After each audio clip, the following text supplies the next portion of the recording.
ओम श्री परमात्मने नमः। ओम नमो भगवते वासुदेवाय। आज श्रीमद् भागवत महापुराण चतुर्थ स्कंद के अध्याय 24 की पावन कथा में हम आज सुनेंगे प्रथु की वंश परंपरा और परिचिताओं को भगवान रुद्र का उपदेश देना। ओम श्री कृष्णाय नमो नमः। श्री मैत्रेय जी इस कथा को सुनाते हुए विदुर जी से कहते हैं कि हे विदुर जी, महाराज प्रथु के बाद उनके पुत्र परम यशस्वी विजिताश्व राजा हुए। उनका अपने छोटे भाइयों पर बड़ा स्नेह था, इसलिए उन्होंने चारों को एक एक दिशा का अधिकार सौंप दिया। राजा विजिताश्व ने हर्यक्ष को पूर्व, धूम्रकेश को दक्षिण, वक्र को पश्चिम और द्रविण को उत्तर दिशा का राज्य दिया। उन्होंने इंद्र से अंतर्ध्यान होने की शक्ति प्राप्त की थी, इसलिए उन्हें अंतर्ध्यान भी कहते थे। उनकी पत्नी का नाम शिखंडनी था। उससे उनके 3 सुपुत्र हुए। उनके नाम पावक, पवमान और सुचि थे। पूर्व काल में वशिष्ठ जी का शाप होने से उपयुक्त नाम के अग्नियों ने ही उनके रूप में जन्म लिया था। आगे चलकर योग मार्ग से ये फिर से अग्नि रूप हो गई। अंतर्ध्यान के नभस्वती नाम की पत्नी से और पुत्र रतन हर्विधान प्राप्त हुआ। महाराज अंतर्ध्यान बड़े उदार पुरुष थे। जिस समय इंद्र उनके पिता के अश्वमेध यज्ञ का घोड़ा हर कर ले गए थे, उन्होंने पता लग जाने पर भी उनका वध नहीं किया था। राजा अंतर्ध्यान अर्थात विजिताश्व ने कर लेना, दंड देना, जुर्माना वसूल करना आदि कर्तव्यों को बहुत कठोर एवं दूसरों के लिए कष्टदायक समझकर एक दीर्घकालीन यज्ञ में दीक्षित होने के बहाने अपना राजकाज छोड़ दिया। यज्ञ कार्य में लगे रहने पर भी उन आत्मज्ञानी राजा ने भक्त भयभंजन पूर्णतम परमात्मा की आराधना करके सुदृढ़ समाधि के द्वारा भगवान के दिव्य लोक को प्राप्त किया। हे विदुर जी, हर्विधान की पत्नी हर्विधानी ने बरहिषद, गय, शुक्ल, कृष्ण, सत्य और जीतवर्त नाम के 6 पुत्र पैदा किए। हे कुरुश्रेष्ठ विदुर जी, इनमें हविर्धान के पुत्र महाभाग बरहिषद यज्ञ आदि कर्मकांड और योग अभ्यास में कुशल थे। उन्होंने प्रजापति का पद प्राप्त किया। उन्होंने एक स्थान के बाद दूसरे स्थान में लगातार इतने यज्ञ किए कि सारी भूमि पूर्व की ओर अग्रभाग करके फैलाए हुए कुशों से पट गई थी। इसी से आगे चलकर वे प्राचीन बरही नाम से विख्यात हुए।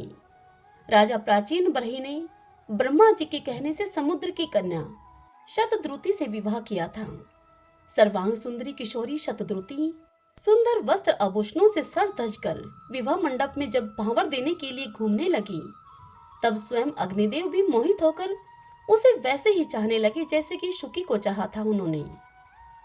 नव विवाहिता शतद्रुति ने अपने नुपुरों की झनकार से ही दिशा विदिशाओं के देवता, असुर, गंधर्व, मुनि, सिद्ध, मनुष्य और नाग सभी को अपने वश में कर लिया था। शतद्रुति के गर्भ से प्राचीन बरही के प्रचेता नाम के 10 पुत्र हुए। वे 10 पुत्र बड़े ही धर्मज्ञ तथा एक से नाम और आचरण वाले थे। जब पिता ने उन्हें संतान उत्पन्न करने का आदेश दिया, तब उन सब ने तपस्या करने के लिए समुद्र में प्रवेश किया। वहां 10,000 वर्ष तक तपस्या करते हुए उन्होंने तप का फल देने वाले श्री हरि की आराधना की। घर से तपस्या करने के लिए जाते समय मार्ग में श्री महादेव जी ने उन्हें दर्शन देकर कृपा पूर्वक जिस तत्व का उपदेश दिया था, उसी का वे एकाग्र पूर्वक ध्यान, जप और पूजन करते रहे। यह कथा सुनकर विदुर जी ने श्री मैत्रेय जी से पूछा, हे मैत्रेय जी, मार्ग में प्रचेताओं का श्री महादेव जी के साथ किस प्रकार समागम हुआ और उन पर प्रसन्न होकर भगवान शंकर ने उन्हें क्या उपदेश किया? वह सार युक्त बात आप कृपा करके मुझसे कहिए। हे ब्रह्म ऋषि, शिव जी के साथ समागम होना तो देहधारियों के लिए भी बहुत कठिन है, औरों की तो बात ही क्या है। मुनिजन भी सब प्रकार की आसक्ति को छोड़कर उन्हें पाने के लिए उनका निरंतर ध्यान ही किया करते हैं, किंतु सहज में पाते नहीं हैं।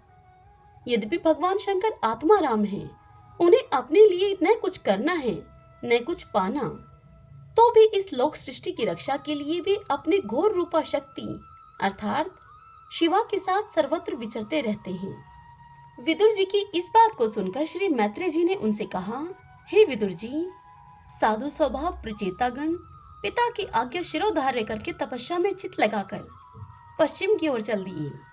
चलते चलते उन्होंने समुद्र के समान विशाल एक सरोवर देखा। वह सरोवर महापुरुषों के चित्त के समान बड़ा ही स्वच्छ था तथा उसमें रहने वाले मत्स्य आदि जलजीव भी प्रसन्न जान पड़ते थे। उसमें नीलकमल, लाल कमल, रात में, दिन में और सायंकाल में खिलने वाले कमल तथा इंदिवर आदि अन्य कई प्रकार के कमल सुशोभित थे। उसके तटों पर हंस, सारस, चकवा और कारंडव आदि जल पक्षी चहक रहे थे। उसके चारों ओर तरह तरह के वृक्ष और लताएं थीं। उन पर मतवाले भंवरे गुंजार कर रहे थे। उनकी मधुर ध्वनि से हर्षित होकर मानो उन्हें रोमांच हो रहा था। कमल कोश के पराग पुंज वायु के चकोरों से चारों ओर उड़ रहे थे, मानो वहां कोई उत्सव हो रहा हो। वहां मृदंग, पाणव आदि बाजों के साथ अनेकों दिव्य राग रागिणियों के करम से गायन की मधुर ध्वनि सुनकर उन राजकुमारों को बड़ा आश्चर्य हुआ।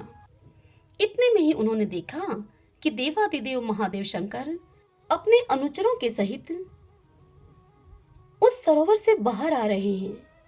उनका शरीर तपी हुई स्वर्ण राशि के समान कांतिमान है, कंठ नीलवर्ण है तथा 3 विशाल नेत्र हैं। वे अपने भक्तों पर अनुग्रह करने के लिए उद्यत हैं। अनेकों गंधर्व उनका सुयश गा रहे हैं। उनका सहसा दर्शन पाकर प्रचेताओं को बड़ा कौतूहल हुआ और उन्होंने शंकर जी के चरणों में प्रणाम किया। तब शरणागत भयहारी धर्म वत्सल भगवान शंकर ने अपने दर्शन से प्रसन्न हुए उन धर्मज्ञ और शील संपन्न राजकुमारों से प्रसन्न होकर इस प्रकार से कहा। श्री महादेव जी उनसे बोले, तुम लोग राजा प्राचीन बरही के पुत्र हो, तुम्हारा कल्याण हो। तुम जो कुछ करना चाहते हो वह भी मुझे मालूम है।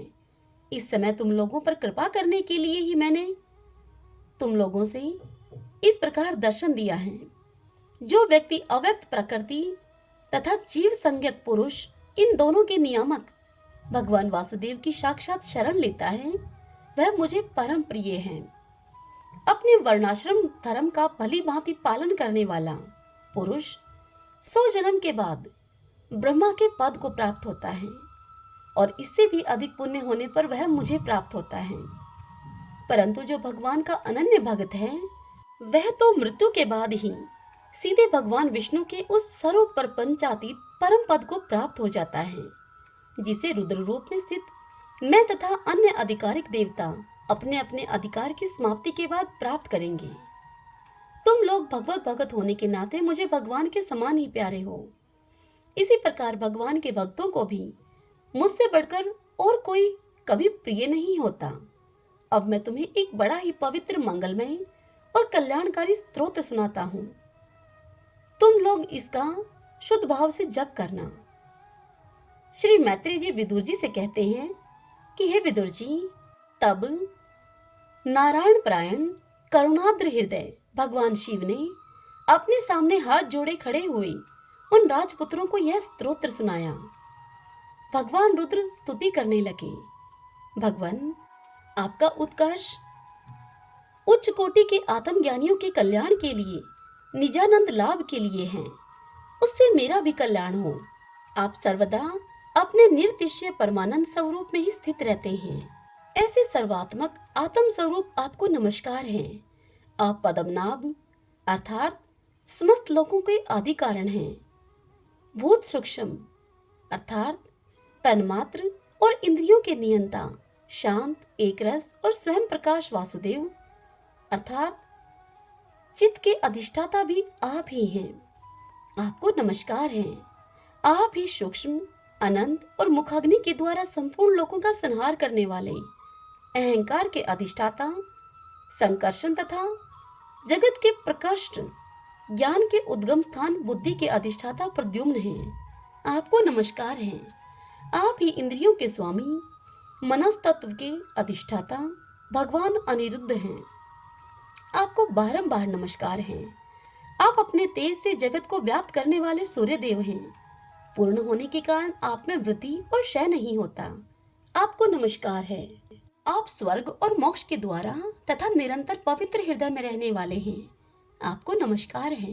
हे प्रभु, आप ही स्वर्ण रूप वीर्य से युक्त और चातुर्होत्र कर्म के साधन तथा विस्तार करने वाले अग्निदेव हैं। आपको नमस्कार है। आप पितृ और देवताओं के पोषक सोम हैं तथा तीनों वेदों के अधिष्ठाता हैं। हम आपको नमस्कार करते हैं। आप ही समस्त प्राणियों को तृप्त करने वाले सर्वरस अर्थात जल रूप हैं। आपको नमस्कार है। आप समस्त प्राणियों के देह, पृथ्वी और विराट स्वरूप हैं तथा त्रिलोकी की रक्षा करने वाले मानसिक, इंद्रियक और शारीरिक शक्ति स्वरूप वायु अर्थात प्राण हैं। आपको नमस्कार है। आप ही अपने गुण शब्द के द्वारा समस्त पदार्थों का ज्ञान कराने वाले तथा बाहर भीतर का भेद करने वाले आकाश हैं तथा आप ही महान पुण्यों से प्राप्त होने वाले परम तेजोमय स्वर्ग, बैकुंठ आदि लोक हैं। आपको पुनः पुनः नमस्कार है। आप पितृलोक की प्राप्ति कराने वाले परवर्ती कर्म रूप और देवलोक की प्राप्ति के साधन निर्वर्ती कर्म रूप हैं तथा आप ही अधर्म के फल स्वरूप दुखदायक मृत्यु हैं। हे प्रभु, आपको नमस्कार है। हे नाथ, आप ही पुराण पुरुष तथा सांख्य और योग के अधीश्वर भगवान श्री कृष्ण हैं। आप सब प्रकार की कामनाओं की पूर्ति के कारण साक्षात मंत्र मूर्ति और महान धर्म स्वरूप हैं। आपकी ज्ञान शक्ति किसी भी प्रकार कुंठित होने वाली नहीं है। आपको नमस्कार है। नमस्कार है। आप ही कर्ता, करण और कर्म तीनों शक्तियों के एकमात्र आश्रय हैं। आप ही अहंकार के अधिष्ठाता रुद्र हैं। आप ही ज्ञान और क्रिया स्वरूप हैं तथा आपसे ही परा, पश्यंती, मध्यमा और वैखरी चार प्रकार की वाणी की अभिव्यक्ति होती है। आपको नमस्कार है। हे प्रभु, हमें आपके दर्शनों की अभिलाषा है। अतः आपके भगत जन जिसका पूजन करते हैं और जो आपके निजजनों को अत्यंत प्रिय है, आप उस अनूप रूप की हमें झांकी कराइए। आपका वह रूप अपने गुणों से समस्त इंद्रियों को तृप्त करने वाला है। वह वर्षाकालीन मेघ के समान स्निग्ध, शाम और संपूर्ण सौंदर्यों का सार सर्वस्व है। सुंदर चार विशाल भुजाएं, महामनोहर मुखारविंद, कमलदल के समान नेत्र, सुंदर बोहें, सुघड़ नासिका, मनमोहन दंत पंक्ति, अमोल कपोल युक्त मनोहर मुखमंडल और शोभाशाली समान कर्ण युगल हैं। प्रीतिपूर्ण उन्मुक्त हास्य, तिरछे चितवन, काली काली घुंघराली अलके, कमल कुसुम की केसर के समान फहराता हुआ पीतांबर, झिलमिलाते हुए कुंडल, चमचमाते हुए मुकुट, कंकण, हार, नूपुर और मेखला आदि विचित्र आभूषण तथा शंख, चक्र, गदा, पद्म, वरमाला और कौस्तुभ मुनि के कारण उसकी अपूर्व शोभा है। उसके सिंह के समान स्थूल कंधे हैं जिन पर हार, केयूर एवं कुंडल आदि की कांति झिलमिलाती रहती है तथा कौस्तुभ मणि की कांति से सुशोभित मनोहर ग्रीवा है। उसका श्यामल वक्षस्थल श्री वत्स चिन्ह के रूप में लक्ष्मी जी का नित्य निवास होने के कारण कसौटी की शोभा को भी मात करता है। उसका त्रिवली से सुशोभित पीपल के पत्ते के समान सुडौल उदर श्वास के आने जाने से हिलता हुआ बड़ा ही मनोहर जान पड़ता है। उसमें भंवर के समान चक्रदार नाभि है। वह इतनी गहरी है कि उसमें उत्पन्न हुआ यह विश्व मानो फिर उसी में लीन होना चाहता है। श्याम वर्ण कटिभाग में पीतांबर और स्वर्ण की मेखला शोभायमान है। समान और सुंदर चरण, पिंडली, जांग और घुटनों के कारण आपका दिव्य विग्रह बड़ा ही सुघड़ जान पड़ता है। आपके चरण कमलों की शोभा शरद ऋतु के कमल दल की कांति का भी तिरस्कार करती है। उनके नखों से जो प्रकाश निकलता है वह जीवों के हृदय अंधकार को तत्काल नष्ट कर देता है। हमें आप कृपा करके भक्तों के भयहारी एवं आश्रय स्वरूप उसी रूप का दर्शन करवाइए।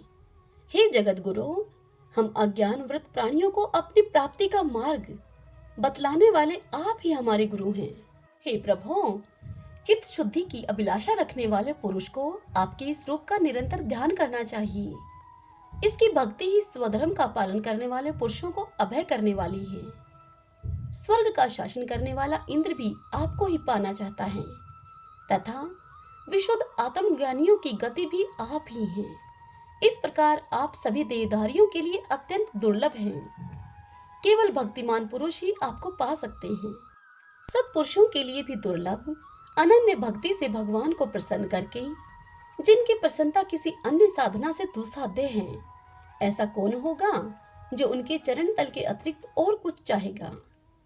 जो काल अपने अदम्य उत्साह और पराक्रम से फड़कती हुई भौहों के इशारे से सारे संसार का संहार कर डालता है, वह भी आपके चरणों की शरण में गए हुए प्राणी पर अपना अधिकार नहीं मानता। ऐसे भगवान के प्रेमी भक्तों का यदि आधे क्षण के लिए भी समागम हो जाए तो उसके सामने मैं स्वर्ग और मोक्ष को कुछ नहीं समझता। फिर मृत्युलोक के तुच्छ भोगों की तो बात ही क्या है। हे प्रभु, आपके चरण संपूर्ण पाप राशि को हर लेने वाले हैं। हम तो केवल यही चाहते हैं कि जिन लोगों ने आपकी कीर्ति तथा तीर्थ अर्थात गंगा जी में आंतरिक और बाह्य स्नान करके मानसिक और शारीरिक दोनों प्रकार के पापों को धो डाला है तथा जो जीवों के प्रति दया, राग द्वेष रहित चित्त तथा सरलता आदि गुणों से युक्त हैं, उन आपके भगतजनों का संग हमें सदा प्राप्त होता रहे। यही हम पर आपकी बड़ी कृपा होगी। जिस साधक का चित्त भक्ति योग से अनुग्रहित एवं विशुद्ध होकर न तो बाह्य विषयों में भटकता है और न अज्ञान गोह रूप प्रकृति में ही लीन होता है, वह अनायास ही आपके स्वरूप का दर्शन पा जाता है, जिसमें यह सारा जगत दिखाई देता है और जो स्वयं संपूर्ण जगत में भास रहा है, वह आकाश के समान विस्तृत और परम प्रकाश में ब्रह्मा तत्व आप ही हैं। हे भगवान, आपकी माया अनेक प्रकार के रूप धारण करती है। इसी के द्वारा आप इस प्रकार जगत की रचना, पालन और संहार करते हैं जैसे यह कोई सद्वस्तु हो, किंतु इससे आप में किसी प्रकार कोई विकार नहीं आता। माया के कारण दूसरे लोगों में ही भेदबुद्धि उत्पन्न होती है। आप परमात्मा पर वह अपना प्रभाव डालने में असमर्थ होती हैं। आपको तो हम परम स्वतंत्र ही समझते हैं।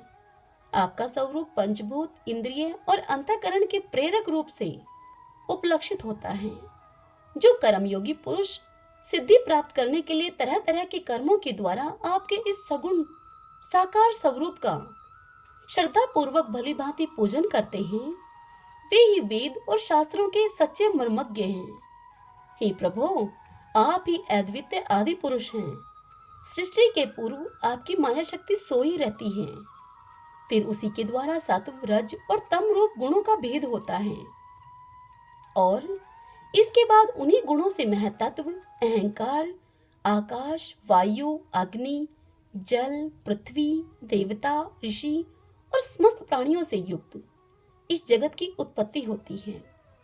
फिर आप अपनी ही माया शक्ति से रचे हुए इन जरायुज, अंडज, स्वेदज और उद्भिज इन भेद से 4 प्रकार के शरीरों में अंश रूप में प्रवेश कर जाते हैं और जिस प्रकार मधुमक्खियां अपने ही उत्पन्न किए हुए मधु का आस्वादन करती हैं, ठीक उसी प्रकार वह आपका अंश उन शरीरों में रहकर इंद्रियों के द्वारा इन तुच्छ विषयों को भोगता है।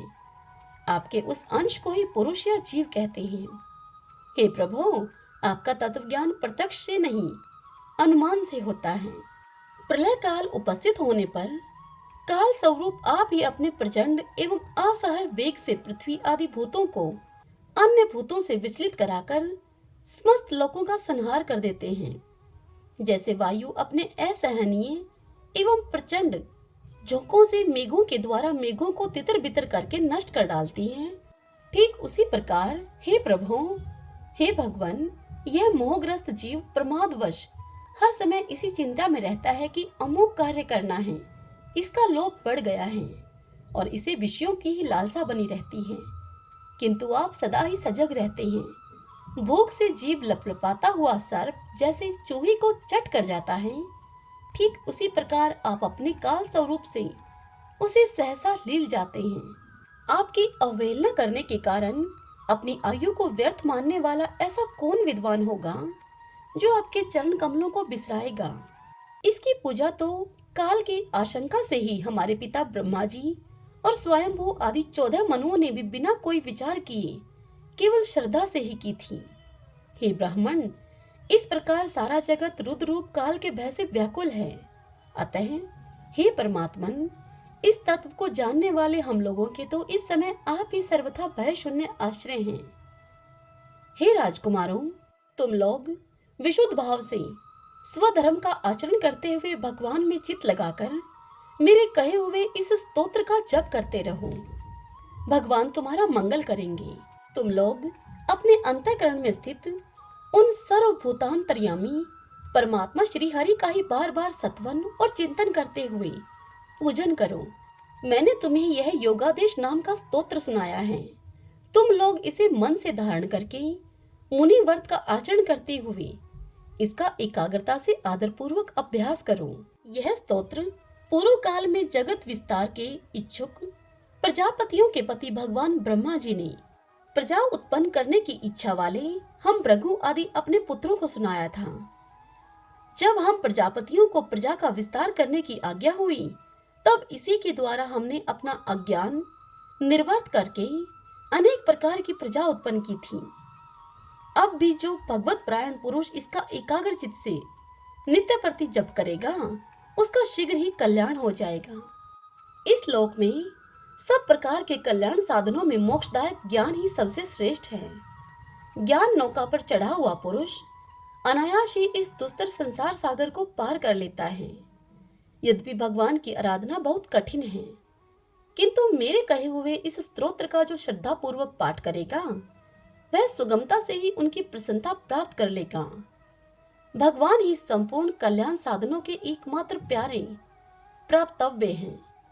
अतः मेरे गाए हुए इस स्तोत्र की गान से उन्हें प्रसन्न करके वह स्थिर चित होकर उनसे जो कुछ चाहेगा वह प्राप्त कर लेगा।